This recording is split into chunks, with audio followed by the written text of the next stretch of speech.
नमस्कार, आप देख रहे हैं आज तक। मैं हूं आपके साथ नवजोत रंधावा। बड़ी खबर सबसे पहले टूलकिट मामले से जुड़ी है, जहां पर दिशा की गिरफ्तारी के बाद अब निकिता जैकब और शांतनु पर गिरफ्तारी की तलवार लटक रही है और दोनों के खिलाफ गैर जमानती वारंट जारी कर दिया गया। और इसके बाद निकिता जैकब ने बयान जारी किया। निकिता ने लिखा कि जांच में सहयोग न करने की बात गलत है। 11 फरवरी को दिल्ली पुलिस ने बयान दर्ज किया, कोर्ट में सारे सबूत पेश करेंगी। एग्जैक्टली एंटिसिपेटरी बेल में आप क्या मांग कर रहे हैं? आप लोग? हम लोग बस इतना ही मांग कर रहे हैं कि 4 हफ्ते का निकिता को प्रोटेक्शन दिया जाए कोर्ट से, क्योंकि देखिए प्रॉपर जुरिस्डिक्शन जो है वो दिल्ली हाई कोर्ट का है। मुंबई हाई कोर्ट में सिंस वो रहती है, यहाँ की रेसिडेंट है, तो इसलिए हमने माननीय अदालत को अप्रोच किया है ताकि जब तक वो उधर जाए प्रॉपर मेरिट्स पे मैटर आर्ग्यू करने के लिए उसको थोड़ा टाइम चाहिए। अगर उसको अरेस्ट कर लिया जाता है, वो अपना केस प्रॉपर तरीके से प्रेजेंट शायद ना कर पाए। तो इसी के लिए हमने माननीय अदालत पे एप्लीकेशन फाइल किया है ताकि उसको 4 हफ्ते का प्रोटेक्शन दिया जाए। लेकिन वो है कहाँ पर? यही सबसे बड़ा सवाल है, क्योंकि सब लोग ये कह रहे हैं कि दिल्ली पुलिस का कहना है कि वो 11 तारीख को मिली थी, लेकिन उसके बाद से वो मिल ही नहीं रही। नहीं, ऐसा उन्होंने स्टेटमेंट, बाकायदा स्टेटमेंट भी दिया है। उन्होंने पुलिस ने स्टेटमेंट रिकॉर्ड भी किया है और पंचनामा वगैरह सब कुछ हो गया है। निकिता के जितने भी डिवाइसेस है सारे जब्त कर दिए हैं, उसके फैमिली के भी जितने भी डिवाइसेस है सब कुछ आज सुबह ही जब्त कर लिया गया है। मतलब वो अपने जो भी आपका इन्वेस्टिगेशन हो रहा है सबसे कोऑपरेट भी कर रही है। पर अभी अगर माननीय अदालत उसको बुलाते हैं तो she will be coming before the court. तो टूलकिट केस में 21 साल की क्लाइमेट एक्टिविस्ट दिशा रवि की गिरफ्तारी के बाद सियासी पारा चढ़ गया है। विपक्षी दलों ने केंद्र सरकार को निशाने पर लिया। राहुल गांधी, प्रियंका गांधी, शशि थरूर और पी चिदम्बरम ने ट्वीट किया, गिरफ्तारी पर सवाल किया। प्रियंका गांधी बोली, निहत्थे लड़की से डर गई है सरकार। तो वहीं दूसरी तरफ बीजेपी ने पलटवार कर दिया। पलटवार करते हुए निकिता की तुलना 21 साल के आतंकी बुरहान और कस्साब से कर दी। तो सियासी पारा लगातार चढ़ा हुआ है टूलकिट में। दिशा की गिरफ्तारी से सियासी पारा चढ़ा। कल बेंगलुरु में रिहाई के बाद प्रदर्शन भी हुए हैं। कांग्रेस और बीजेपी में अब ट्विटर वॉर शुरू हो गया है। टूलकिट मामला है वो काफी गंभीर है। जिस तरह से ग्रेटा थनबर्ग ने टूलकिट की जो पूरी प्रोसेस है उसको ट्वीट किया था, उसमें पूर्व में ही यह डिक्लेयर कर दिया था कि 23 जनवरी को लोगों ने क्या करना है। जिस दिन भारत की संप्रभुता और भारत की जो निशान है, जो हमारा पवित्र ध्वज है, झंडा है, उसका किस तरह अपमान करना है, इस सारी बातों को उसमें पहले से ही सुनियोजित तरीके से गलती से ग्रेटा थनबर्ग से वह पब्लिक डोमेन में ट्वीट हो गया था। गिरफ्तारी को एक बहुत बचकाना व्यवहार मानता हूं, माफ कीजिएगा। उस टूल किट के बारे में अगर मैं बोलूं, हम लोगों ने कितने आंदोलन किए, और हम ही क्या, जो लोग सरकार में बैठे आंदोलनों से निकले हुए हैं। ये नजरिया हमारा क्या हो गया? एक टूल किट, उसके इर्द गिर्द आप भ्रम की स्थिति पैदा कर रहे हैं। उसने 2 लाइन एडिट की थी। कितने युवाओं को आप गिरफ्तार कर लेंगे? पूरे देश में एक लहर उठ जाएगी। साहब, मेरे लोकतंत्र को कमजोर मत करिए। दिशा रवि की गिरफ्तारी और उन पर हुई कार्रवाई को लेकर लगातार विपक्षी दल विरोध कर रहे हैं और हमारे साथ रॉबर्ट वाड्रा साहब हैं। ये उनसे पूछते हैं, क्योंकि उन्होंने भी ट्वीट करके आपने खंडन किया है, क्या सरकार विरोध के स्वरों को चुप कराना चाह रही है? देखिए, मैं बहुत चिंतित हूँ दिशा के लिए, और जिस तरीके से उनको अरेस्ट किया गया है, वो निहत्थे हैं और मतलब कि पुलिस उनको एकदम से उठा के ले जाते हैं क्योंकि उनके ऊपर आरोप लगाए हैं काफ़ी जो अभी बेबुनियाद है। अभी कुछ पता नहीं है हमें कि सही क्या है, और अभी ये भी नहीं पता है कि वो बेंगलोर में हैं या दिल्ली में अरेस्टेड हैं, और उनके परिवार बहुत चिंतित हैं और वो पूछताछ कर रहे हैं। तो मुझे ज़रूर लगता है कि कोई भी जो यंग लोग जो पढ़ते हैं, देखते हैं हमारे देश में किस तरीके से किसानों के साथ क्या हो रहा है, उनको लगता है कि अगर गलत उनको लग रहा है कि गलत हो रहा है तो वो आवाज़ ज़रूर उठाएंगे। और मुझे नहीं लगता है कि हम सरकार उनकी आवाज़ों को दबा पाएगा। जिस तरीके से गिरफ्तारी हुई है एक्टिविस्ट दिशा रवि की, उसके बाद से राजनीतिक पार्टियां। अरविंद ओझा मेरे सहयोगी इस वक्त हमारे साथ जुड़ चुके हैं दिल्ली से, साथ ही साथ मुस्तफा शेख मुंबई से हमारे साथ हैं।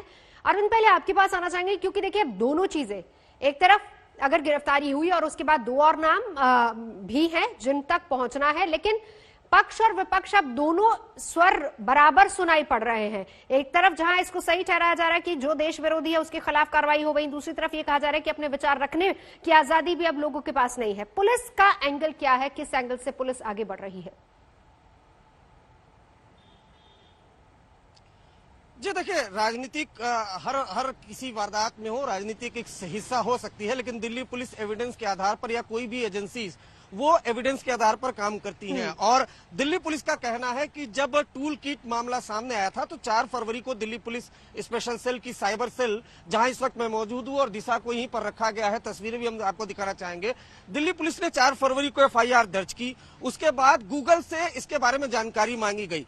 गूगल ने जो जानकारी दी उसके आधार पर जो IP एड्रेस है वो दिशा का मिला, जिसके बाद दिशा को बेंगलुरु से दिल्ली पुलिस ने गिरफ्तार किया, पूछताछ की। दिल्ली पुलिस ने खुलासा किया कि दरअसल दिशा इस पूरे मामले की कॉन्स्पिरेटर है, नंबर 1। नंबर 2, उन्होंने व्हाट्सएप ग्रुप बनाया हुआ था जिसमें कई लोग जुड़े हुए थे, जिसमें निकिता जैकब भी जुड़ी हुई थी। उस व्हाट्सएप ग्रुप में इस टूल किट को डाला गया था। बड़ा खुलासा ये किया था कि दरअसल ये टूल किट दरअसल सुर्खियों में आया कैसे था। ग्रेटा थम्सबर्ग ने ये टूल किट को ट्वीट किया था। खुलासा दिल्ली पुलिस ने यह किया कि दरअसल दिशा ही वो शख्स है जिन्होंने ग्रेटा को ये टूल किट भेजा था और गलती से जब वो ट्वीट कर दिया गया था उसके बाद ये दिशा ही थी जी उन्होंने कहा था कि इस ट्वीट को आप डिलीट कर दें। तो इस तरह के कई बड़े खुलासे किए हैं, लेकिन जो चौंकाने वाला खुलासा किया गया है वो ये कि जो प्रो खालिस्तानी ग्रुप है पोइट जस्टिस फाउंडेशन, उसका जो चीफ है MO धालीवाल, उसके साथ निकिता जैकब, दिशा समेत कई ऐसे लोग थे जिनकी जूम मीटिंग हुई थी 26 जनवरी के पहले, जिसमें यह तय हुआ था कि मिस इन्फॉर्मेशन फैलाना है। ऐसा दिल्ली पुलिस का कहना है। उस मीटिंग में यह हुआ था कि मिस इन्फॉर्मेशन फैलाना है और ट्विटर पर स्टॉर्म क्रिएट करना है।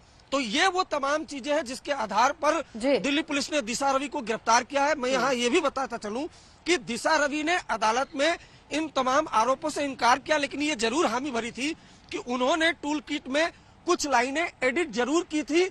वो किसानों का समर्थन करती हैं क्योंकि किसान उन्हें खाना पानी देते हैं, लेकिन जब से दिशा की गिरफ्तारी हुई है सियासत भी गर्म है।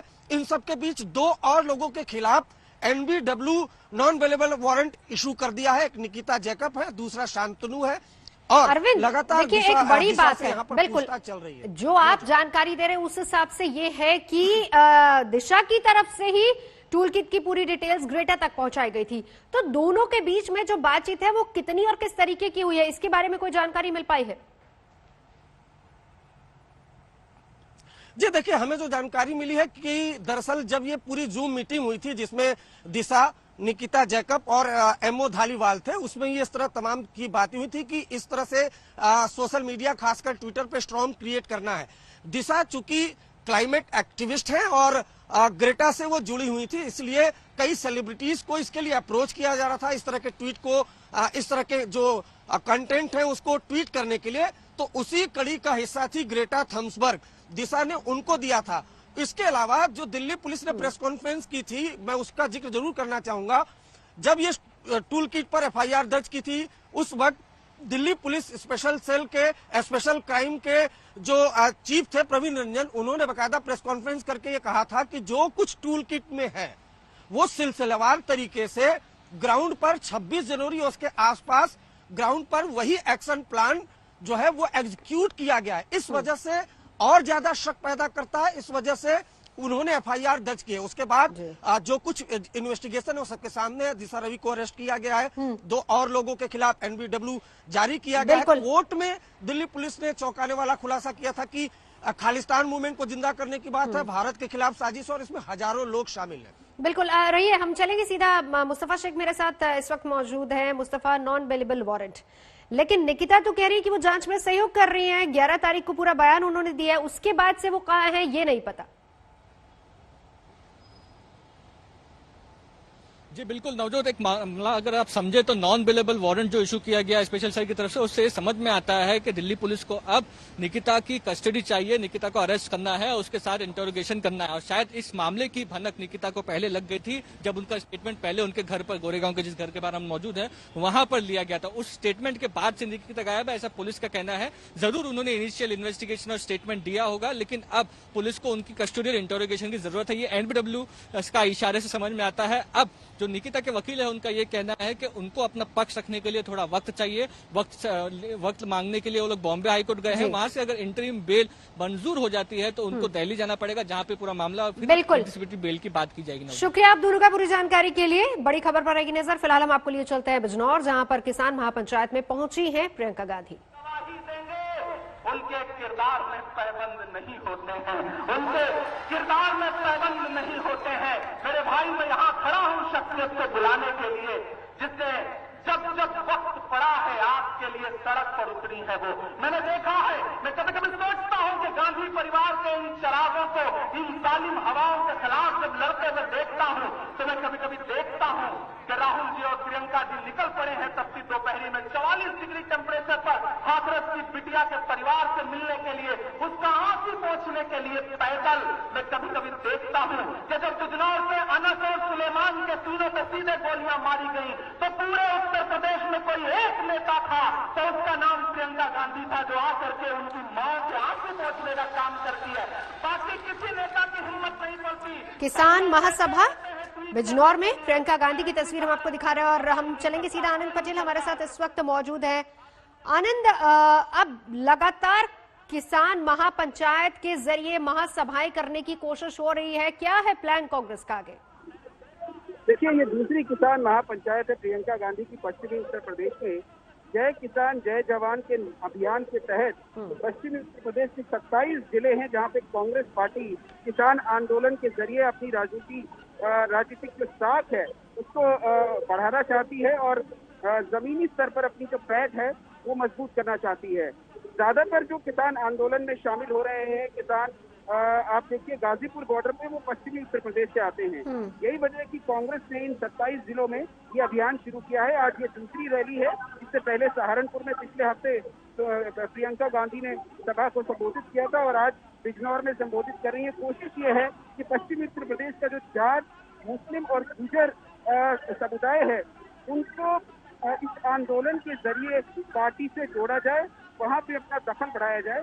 यही कोशिश प्रियंका गांधी की है बतौर महासचिव इंचार्ज उत्तर प्रदेश, और आने वाले दिनों में और अन्य जिलों में भी इस तरह की महापंचायतें देखने को मिलेंगी। बिल्कुल बिल्कुल आनंद, लेकिन यहाँ पर देखिए सबसे बड़ी बात यह है कि दूसरी तरफ किसान महापंचायतें किसान खुद भी कर रहे हैं आंदोलन के बाद। अब उन्होंने अलग से मोर्चा खोला हुआ है। इस बीच सुनते हैं प्रियंका क्या कह रही है।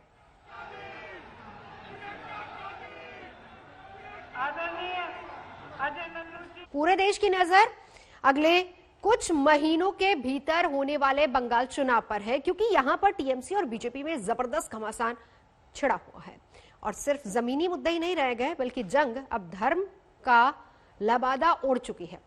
बंगाल बीजेपी अध्यक्ष दिलीप घोष के दुर्गा पर दिए गए बयान से टीएमसी ने पूरे जोर शोर के साथ हल्ला बोल दिया और बीजेपी को दुर्गा विरोध के कटघरे में खड़ा कर दिया।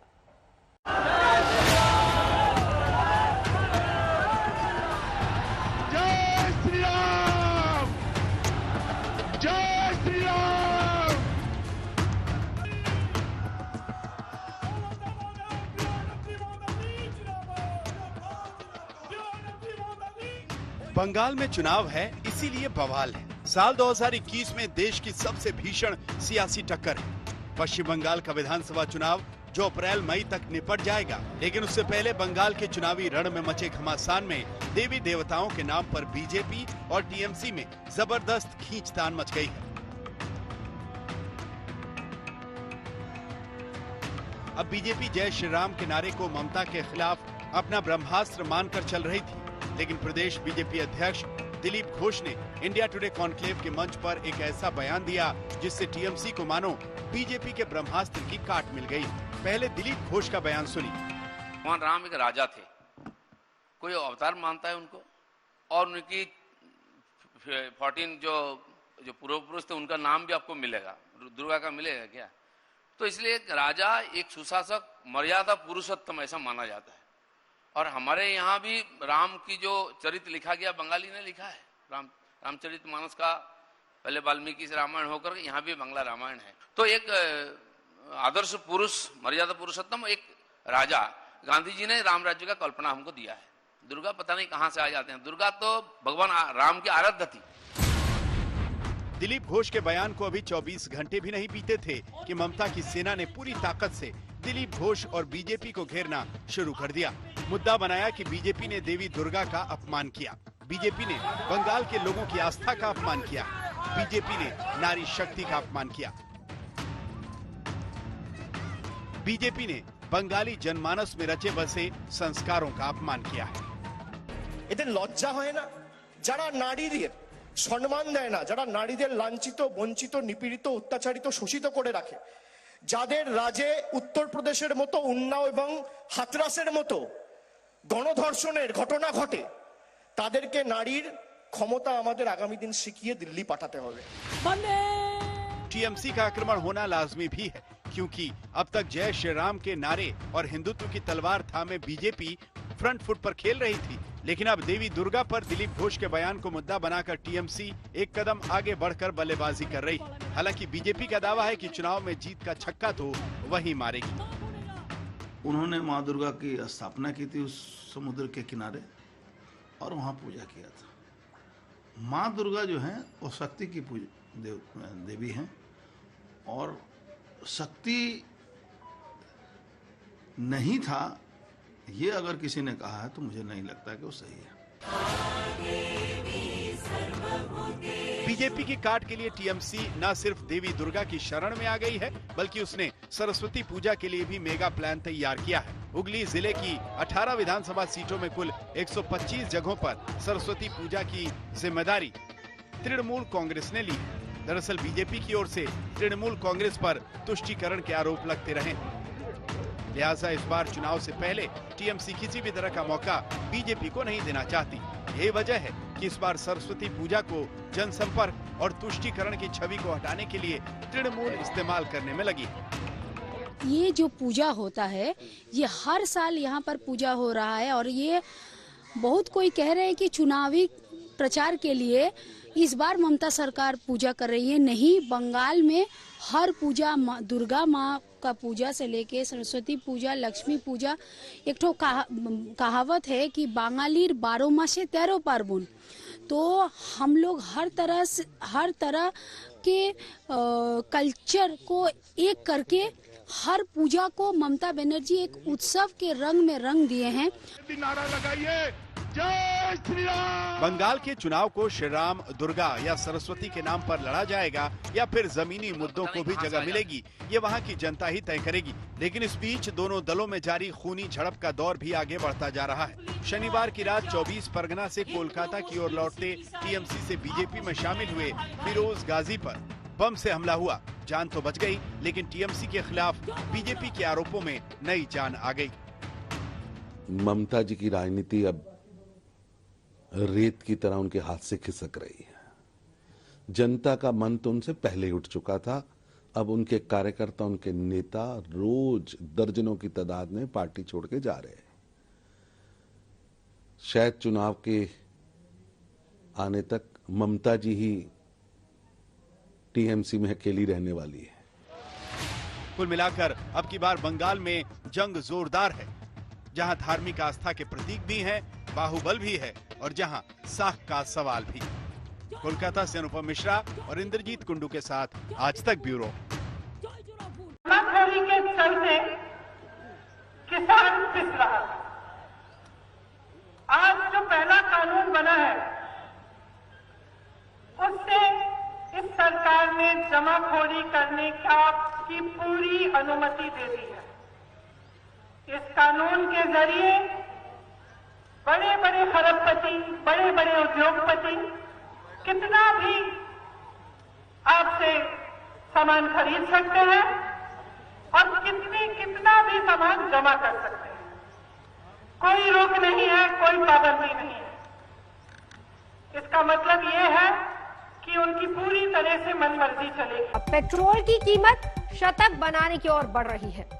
आज एक बार फिर से पेट्रोल और डीजल की दरों में इजाफा हुआ है। दिल्ली में पेट्रोल 26 पैसे और डीजल 29 पैसे प्रति लीटर महंगा हो गया है। महाराष्ट्र की परभणी में तो प्रीमियम पेट्रोल की कीमत 100 रुपए के पार हो गई है। तेल की कीमतों को लेकर कांग्रेस सरकार को लगातार घेर रही है।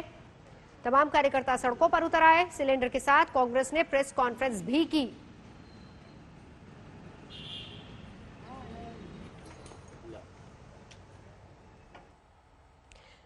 तो पेट्रोल की कीमतों में लगातार इजाफा हो रहा है और सियासी पारा इसको लेकर अब चढ़ने लगा है। विपक्ष ने सरकार पर हल्ला बोल दिया।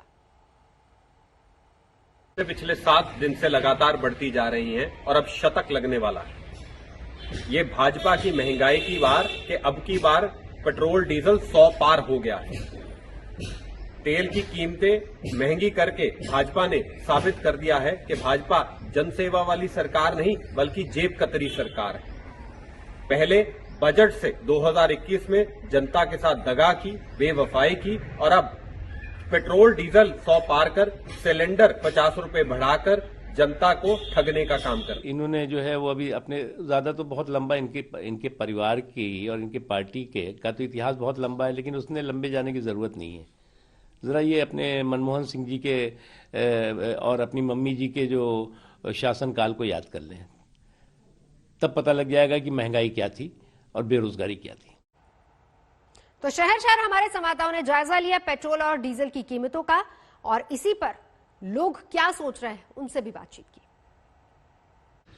लगातार 6 हफ्तों से ईंधन के भाव पूरे देश में बढ़ रहे हैं। मुंबई और ऐसी मेट्रो सिटीज में भी इस प्राइस का कहर जो है वो आम आदमी पर देखने के लिए मिल रहा है। मुंबई की अगर आप बात करें तो मंडे के दिन 95 रुपीज पर लीटर के से ज्यादा के ऊपर ही आपको पेट्रोल मिलेगा और 86 रुपीज पर लीटर से ऊपर ही आपको डीजल मिलेगा। 1-2 पैसे का जो फर्क है वो कंपनी दर कंपनी बदलता है, बट ये जो प्राइसिंग है और साथ ही साथ मुंबई जैसे शहर में जहां पर लोकल ट्रेन अभी तक पूरे टाइम के लिए आम आदमी के लिए शुरू नहीं हुई है, लोग अपने काम पर आने जाने के लिए भी व्हीकल्स का इस्तेमाल कर रहे हैं और ऐसे बढ़ते प्राइसेस कहीं ना कहीं जो लोग डेली इस्तेमाल करते हैं व्हीकल उनके ऊपर भी इम्पैक्ट इसका होता हुआ दिख रहा है। लॉकडाउन में प्राइसेस बढ़े थे, अभी इंटरनेशनल क्रूड ऑयल के भाव ज्यादा है, इसलिए सरकार कहना है कि प्राइस कम होंगे, ऐसा लगता नहीं है। सर, फ्यूल प्राइस बढ़ने से इम्पैक्ट आपको कुछ महसूस होता है?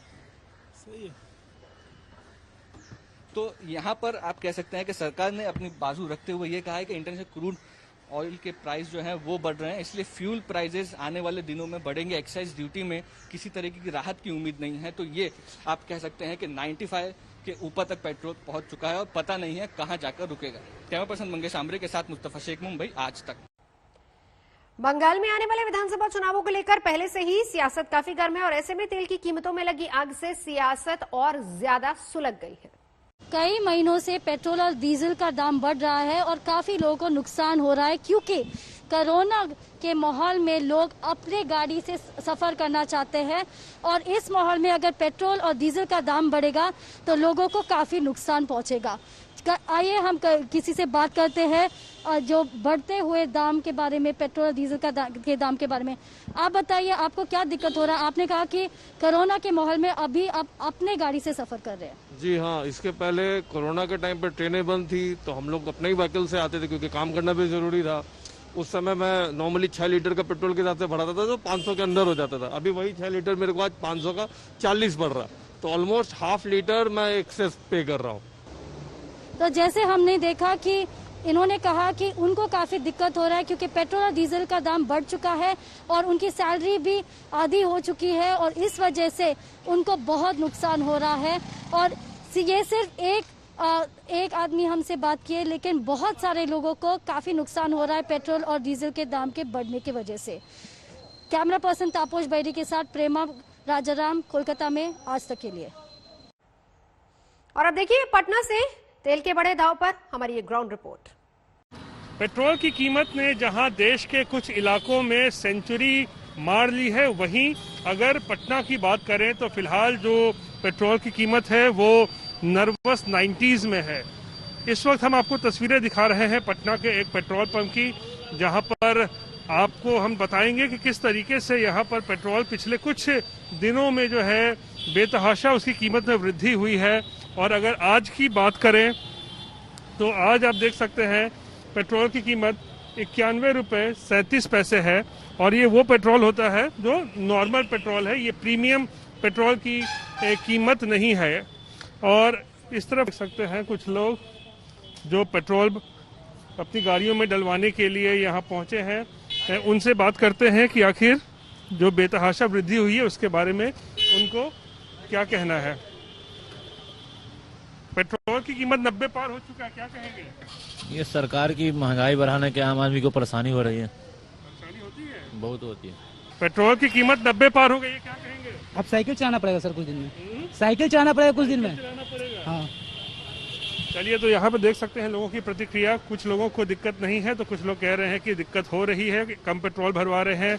कुछ लोग तंज भी कस रहे हैं सरकार पर, कहते हैं कि साइकिल चलाने के दिन आ जाएंगे ऐसे अगर कीमत में वृद्धि होती रही। बहरहाल जहाँ तक प्रीमियम पेट्रोल की बात करें तो उसकी कीमत जो है और ज्यादा होती है। उसका कीमत कितना होता है? उसका सर 4 रुपया महंगा था सर पहले, कम पहले सर। रखते ही नहीं है प्रीमियम? जी नहीं सर, बिकता नहीं है? जी नहीं सर। तो देख सकते हैं प्रीमियम पेट्रोल रखते ही नहीं है लोग यहाँ पर पेट्रोल पंप पे ज्यादा, क्योंकि बिक्री नहीं होती है। और नॉर्मल जो पेट्रोल की कीमत है वो अब 91 और 92 रुपए के आसपास है, जिससे लोगों को जो है वो मुश्किल जरूर हो रही है। कैमरा पर्सन दीपक कुमार के साथ रोहित सिंह, पटना, आज तक। और अब रुक करते हैं जयपुर का, जहां पर लोगों ने पेट्रोल और डीजल के शतक की ओर बढ़ते भाव पर क्या कुछ कहा, सुनिए जरा। मध्य प्रदेश की राजधानी भोपाल में लगातार तीसरे दिन पेट्रोल की कीमतों का शतक देखने को मिल रहा है। प्रीमियम पेट्रोल में तीसरे दिन लगातार बढ़ोतरी हुई है और अब उसकी कीमत 100 रुपए 61 पैसे प्रति लीटर तक पहुंच गई है। हम आपको तस्वीर दिखाते हैं उस पेट्रोल पंप से, जहां पे बीते 3 दिनों से हम देख रहे हैं लगातार पेट्रोल की कीमतें बढ़ती जा रही हैं। और ये तस्वीर जो आप देख रहे हैं, ये प्रीमियम पेट्रोल की कीमतें हैं 100 रुपए 61 पैसे प्रति लीटर। ये प्रीमियम पेट्रोल है जो बिक रहा है आज भोपाल में। और इसके बगल में अगर आप देखें तो ये सामान्य पेट्रोल जो 96 रुपए 94 पैसे प्रति लीटर की दर से बिक रहा है। यानी लगातार पैसों की बढ़ोतरी होती जा रही है। शनिवार को जब हम बात करें तो पेट्रोल की कीमतें तकरीबन 60 पैसे कम थी, लेकिन अब इनमें पिछले 2 दिनों में ही 60 पैसे की बढ़ोतरी के बाद आप तस्वीर देख सकते हैं कि जिस तरीके से पेट्रोल और डीजल की कीमतें लगातार बढ़ रही हैं। आमतौर पर लोगों से भरे रहने वाले पेट्रोल पंप लगभग खाली पड़े हुए आपको दिख जाएंगे। बेहद कम लोग जो है फिलहाल पेट्रोल डलाने पहुंच रहे हैं। डीजल की भी अगर हम बात करते हैं तो डीजल भी अगर आप देखें मध्य प्रदेश में तो फिलहाल 87 रुपए 49 पैसे प्रति लीटर की दर से बिक रहा है।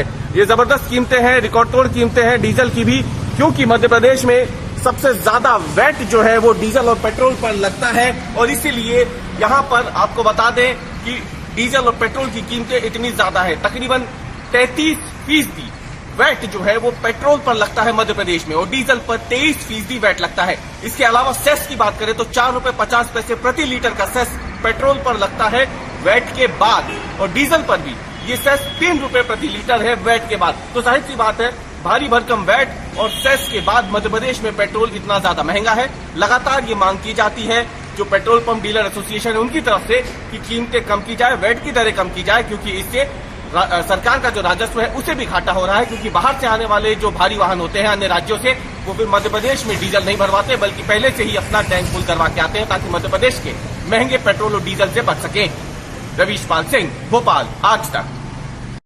राजधानी लखनऊ में पेट्रोल और डीजल के दाम में बढ़ोतरी लगातार 7वें दिन भी जारी है। हम इस वक्त मौजूद हैं लखनऊ के एक पेट्रोल पंप पर। आप देख सकते हैं किस तरीके से यहाँ लोग आना शुरू हो गए हैं, लेकिन जो पेट्रोल की कीमतें वो काफी चिंताजनक है। अगर हम बात करें सादे पेट्रोल की तो वो 87 रुपए 64 पैसे तक पहुंच गया, और उसके अलावा अगर प्रीमियम पेट्रोल जो आता है उसकी बात करें तो वो 90 रुपए तक पहुंच गया है। इसके अलावा अगर बात किया जाए तो अगर हम डीजल की बात करें तो वो भी 80 रुपए के लगभग पहुंच गया है, जिसको लेकर के चिंता की स्थिति बनी हुई है।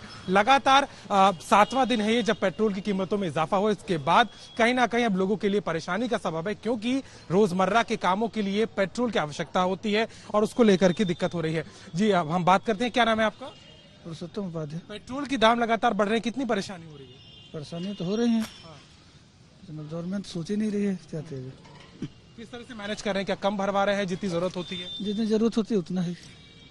बिल्कुल साफ तौर पर परेशानी है। और भी लोग हैं, उनसे बात करते हैं। भाई साहब, पेट्रोल के दाम बढ़ रहे हैं, कितनी दिक्कत हो रही है रोजमर्रा की खर्चों को लेकर? दिक्कत हो रही भाई थोड़ा बहुत, लेकिन अब देश का विकास हो उसमें। आप बताइए, आपको लगता है कि पेट्रोल के दाम जो बढ़ रहे हैं इसको लेकर सरकार को सोचने की जरूरत है?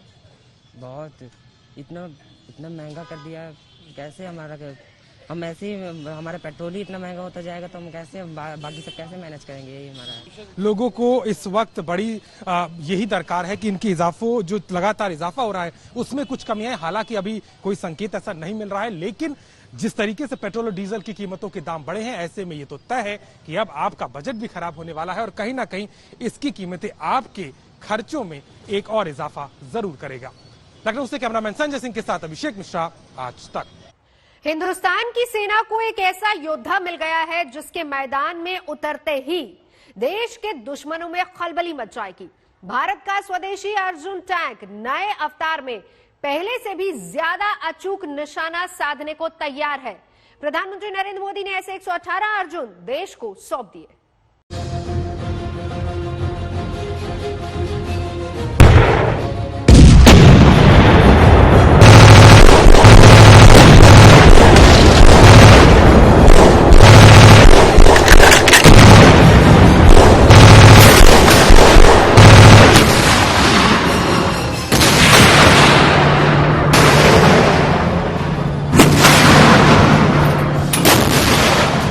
ये भारतीय सेना का हंटर किलर है। ये आत्मनिर्भर भारत की नई धमक है। ये स्वदेशी का दम है। सेना इसे अर्जुन कहकर पुकारती है। महाभारत के महाबली अर्जुन की तरह ही नए दौर का ये विध्वंसक शत्रु के पूर्ण सर्वनाश की गारंटी, अभेद निशाना, शक्ति अजेय।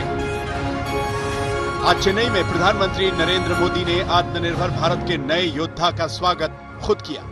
पीएम ने अर्जुन टैंक के बेड़े का निरीक्षण किया और सीरीज के सबसे आधुनिक टैंक को सेना के सुपुर्द कर दिया। I am proud to dedicate to the country one more warrior to protect our frontiers. I am proud to hand over the indigenously design and manufacture main battle tank Arjun mark 1A।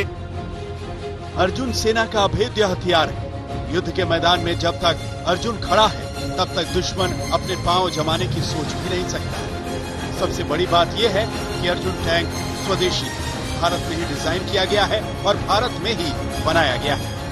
They have shown time and again that they are fully capable of protecting our motherland. Time and again, they have also shown India believes in peace, but India will protect sovereignty at all costs. सेना के पास पहले से 124 Arjun tank हैं। अब नए तकनीक से lace 118 Arjun MK-1A की ताकत भी सेना को मिल गई।